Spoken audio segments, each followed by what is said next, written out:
Ration బియ్యాన్ని smuggling కోసమే అన్నట్లు వైసీపీ నేతలు మార్చారని ఏపీ మంత్రి నాదెండ్ల మనోహర్ ఆరోపించారు. అసెంబ్లీలో రేషన్ బియ్యం అక్రమ రవాణాపై సభ్యుల ప్రశ్నలకు మంత్రి సమాధానమిచ్చారు. గతంలో కంటే కఠినమైన సెక్షన్లతో కేసులు నమోదు చేస్తున్నామని మంత్రి నాదెండ్ల చెప్పారు.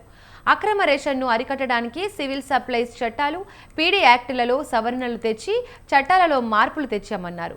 కాకినాడ పోర్ట్లో 50,000 మెట్రిక్ టన్నులు సీజ్ చేసి 25 మెట్రిక్ టన్నులు పీడీఎస్ రైస్గా గుర్తించామని తెలిపారు. త్వరలో క్యూఆర్ కోడ్తో రేషన్ కార్డులు ఇవ్వబోతున్నట్లు ప్రకటించారు.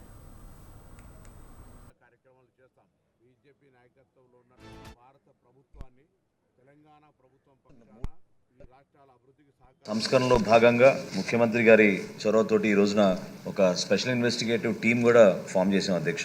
గోడౌన్స్ నుంచే ఈ సరుకు వెళ్తున్నప్పుడు ఏ విధంగా ప్రైవేట్ వ్యక్తుల్లో చేతుల్లోకి వెళ్తుంది, అక్కడి నుంచి ఎట్లా డైవర్షన్ జరుగుతుంది పీడిఎస్ రైస్ అనే దానిపైన చాలా స్పష్టంగా సప్లై చైన్ని క్రాక్ చేయడానికి కోసం మన ప్రభుత్వం వచ్చిన తర్వాత మొట్టమొదటి రోజు నుంచి కూడా అనేక ప్రాంతాల్లో తనిఖీలు చేసుకుంటూ చెక్ చేసుకుంటూ వస్తున్నాం అధ్యక్ష.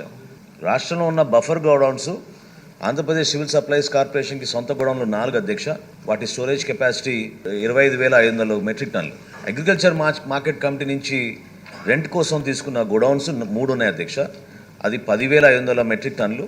అదేవిధంగా సెంట్రల్ వేర్ హౌసింగ్ కార్పొరేషన్ నుంచి 9 గోడౌన్లు తీసుకున్నాం అధ్యక్ష. అది 165,697 మెట్రిక్ టన్నులు అధ్యక్ష. స్టేట్ వేర్ హౌసింగ్ కార్పొరేషన్ అంటే కొన్ని సొంతంగా ఉన్నాయి, కొన్నేమో వాళ్ళు ఒప్పందాలు చేసుకున్నారు అధ్యక్ష ప్రైవేట్ ఇన్వెస్టర్స్ తోటి. 72 గోడౌన్లు ఉన్నాయి అధ్యక్ష.